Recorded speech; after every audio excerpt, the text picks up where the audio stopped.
Hello everyone, આજે અમારી જોડે બેઠેલા છે V1ના founder Pankil Kanani. Hello sir. Hello. એમને એમની સુવર્ણ નવરાત્રી ફાસ્ટ ટિકિટ પર લિસ્ટ કરાવેલી હતી, તો આપણે આજે એમનો એક્સપિરિયન્સ જાણશું.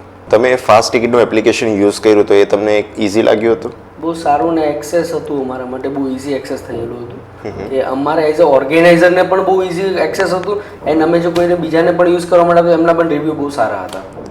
ઇવેન્ટ પત્યા પછીના જે ફાસ્ટ ટિકિટના રિપોર્ટ્સ હતા એ તમારી માટે કેટલા હેલ્પફુલ હતા? અને યુઝર ડેટા બહુ કામ લાગે છે. નેક્સ્ટ ઇવેન્ટનો કોઈ બી પ્લાન કરું છું તો એના માટે મારા માટે એક હોપ હોય છે કે ફાસ્ટ ટિકિટ અમારો ડેટા છે. ઓકે, ફાસ્ટ ટિકિટની જે માર્કેટિંગ સર્વિસીસ તમે લીધેલી હતી તો એમાં તમારો કેવો એક્સપિરિયન્સ રહ્યો હતો? માર્કેટિંગ બહુ એટલે બહુ પરફેક્ટ રહેલું અમારા માટે, બિકોઝ ઓફ અમને આઈડિયા પણ નહીં હતો.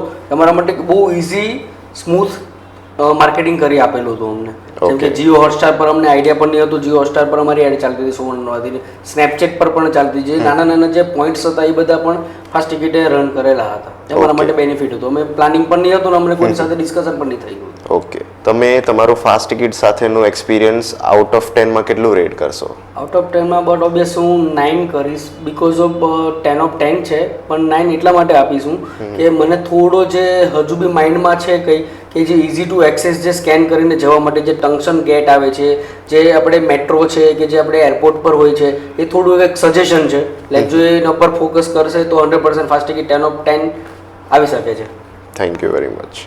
તો આ વર્ષે તમે જે સુવર્ણ નવરાત્રી કરવાના છો તો એ તમે ફાસ્ટ ટિકિટ પર જ લિસ્ટ કરાવશો? બટ ઓબ્વિયસ કે એક્સપિરિયન્સ બહુ સારો રહ્યો છે મને આ લાસ્ટ કેટલા ટાઈમથી, તો હું 100% એવું વિચારીશ કે ફાસ્ટ ટિકિટ જ હું રન કરશે મારી.